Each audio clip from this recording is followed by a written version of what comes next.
If you want to continue to follow our adventure, click subscribe. So you don't miss anything, click the bell notification. Well, I thought I'd do something I normally don't do, and I'll take you on one of our day trips. We are in Biloxi, Mississippi. This is right along, I think it's Biloxi Beach Drive, I think. Quite a bit of traffic. So there's the beach, there's the ocean, the Gulf Coast, and I love the Gulf Coast. This is absolutely incredible. I never would have guessed in any type of imagination that this beach just goes on for miles. I think we've been on this road for 8 miles, and I know it goes on further down. But I assume the entire Biloxi city, this beach just goes all the way down. We got to this lighthouse beach, I think is what it's called. There's over in the distance, you might see I'm having some shading problems, but there's a lighthouse, I think right there. Here's the thing I never would have imagined, that this place had so much that a bigger name brand beach would be, you know, like Daytona Beach or San Diego Beach, you know, those big beaches. Myrtle Beach was another one. Anytime I go to one of those beaches, they are just jam-packed full. Now, I recognize this is January, so it's not near as full as what it's going to be in the summer. We went to, what is it, Jacksonville Beach? We went to that beach, and I think that was March, and it was very crowded. As a matter of fact, we had a camera set up, and it looked like somebody was heading up to steal our camera, and I ran up to it, and he turned. There's absolutely no one around. There's people in the parking lots, but you know, they're not getting out of the car, they're not walking the beach. And this is where I like to go, is where there's just nobody around. I can walk the beach, I can enjoy the birds. Now, Gulf Coast in Florida, they have islands out in the distance. George Island, just different islands you can go out to. Those islands really cause a break in the wave activity. But now we're here in Biloxi, I can see that the wave activity isn't much better than it is in Carabel, Florida.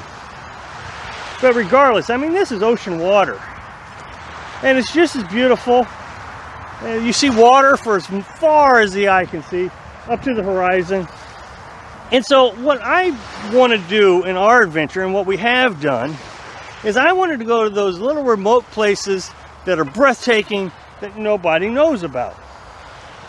You know, we went to Wolf Gap in Virginia. Don't get me wrong, it was pretty busy, but not like, you know, tourist activity busy. It was like, you know, somebody told somebody who told somebody to come and see it. And so, you know, there was, I think, 9 campsites, and only on the weekends were they busy. And so you would go for this 2-mile hike straight up in the mountainside, and when you got there, it was just the most breathtaking thing I'd ever seen. And then, of course, we went down to Florida.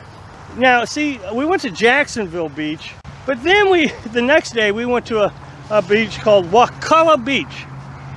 It's in Wakulla County or Wakulla Town, I'm not sure which, Florida.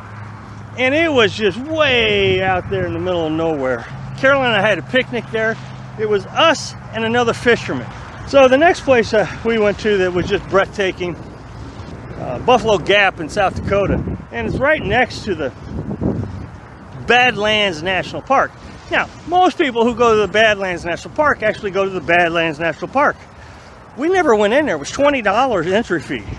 So you could drive through the national park. Now, I'm going to be honest, I don't know anything about it.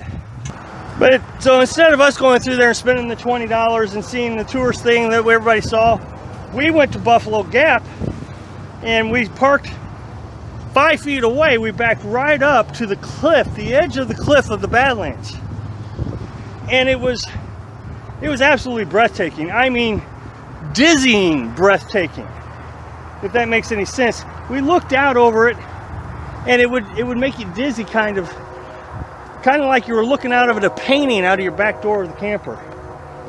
And we did a live feed that day, and I tried to pan what it is I was seeing on the live feed so everybody could see what I was seeing.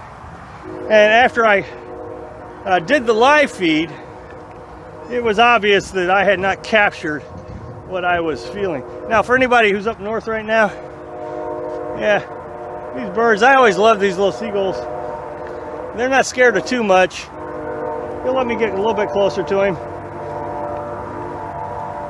Hi guy, how are you? Oh yeah, he's gonna let me walk right by him. So this is probably the third best experience, fourth best experience that I've had since I've come out here. Now I recognize that this is much like it was in Carabel, Florida, but the extent of this beach, like I said, just goes on for miles and miles. There's pull-offs all along the way. I would say every quarter to a half mile you can pull off. You can sit there and eat your lunch right there at the pull-off, overlooking the ocean. This is fantastic. This is the adventure that I am trying to show. And I don't get a lot of opportunities to, because the nomadic lifestyle tends to get in the way of things like this. But it's this that makes the nomadic lifestyle worth all the hard work and effort. This is what I want to see, is these little moments where it just takes my breath away. It's not a big tourist activity, not a big tourist attraction. You know, we've been here in just north of Biloxi for a little over a week now, and we're just now getting down here to see this. So that's my point, is you live life every day as a nomad, and then occasionally, when life's not in the way, you get to come out here and do things like this. Now, just like in a stick and brick, you would get a chance to maybe go to a, you know, something that you enjoy there in your town or close by. You know, every now and then I get to go out, go shopping, and this is what I get to see. I mean, 6 miles down the road, we just went shopping at Walmart. Just down the road, and you can see the beach basically across the street from Walmart. So, thanks for watching. Click like if you like the video, and happy travels.